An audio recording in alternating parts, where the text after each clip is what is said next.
Hi everyone, এটা আমার একটা নিউ চ্যানেল যেখানে আমি ক্রোচেটের একটা ডিজাইন করছি যেটা খুব ভাইরাল। ব্যাঙ্গলসের ওপরে হেয়ার অ্যাক্সেসরিজ হিসেবেও লোকে ইউজ করছে, ব্যাঙ্গলস হিসেবে ইউজ করতে পারো। মেন এটার যেটা মেটেরিয়াল সেটা হচ্ছে একটা ব্যাঙ্গল। যাই হোক, আমরা যারা ক্রোচেট ডিজাইন করি বা এই জিনিসগুলো আমরা যারা সেল করছি, তো আমার একটাই প্রশ্ন যে আমরা যে এত কষ্ট করে এইভাবে হ্যান্ডমেড জিনিসগুলো তৈরি করছি, তো তোমাদের কি মনে হয় না যে হ্যান্ডমেড জিনিসের একটা মূল্য অন্যরকম থাকা দরকার? কিন্তু কোনো জিনিস ভাইরাল হওয়া মানেই এখন এটা হয়ে যায় যে আমি একটু করতে পারছি, আমি সেটা সেল করি এবং আমার নিজের হাতের কাজের কোনো মূল্য সেটার আমি নির্ধারণ না করি। দেখো, আমি বলবো মূল্যটাই সব নয়। আমি যে হাতের কাজটা পারি সেটা আর দুজন হয়তো পারে না, আমার মতনই সমসাময়িক।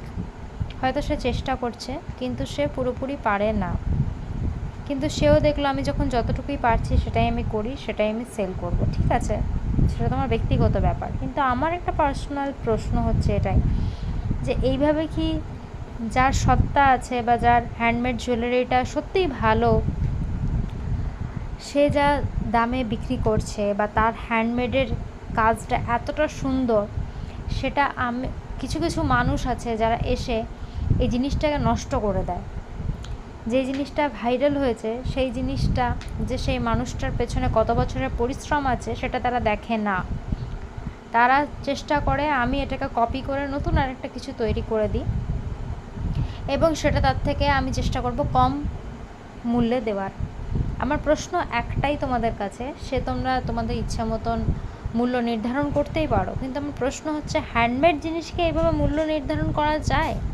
নিজের সময়, নিজের কি কোনো দাম নেই এই পার্সোনাল জিনিসগুলোর ওপরে, যেটা আমি একটা টাইম বার করে, একটা সময় বার করে আমি সেটাকে তৈরি করছি নিজের হাত দিয়ে। এটা কোনো মেশিনারি প্রোডাক্টও নয়, এটা সম্পূর্ণ নিজের হাতে তৈরি। তাই আমি তোমাদের থেকে জানতে চাই যে এটা কি আমি কিছু ভুল বললাম না ঠিক বললাম? এইভাবে কি নিজের যে গুণটা আছে সেটা কি এত হেলায় ফেলে দেওয়া কি খুব দরকার?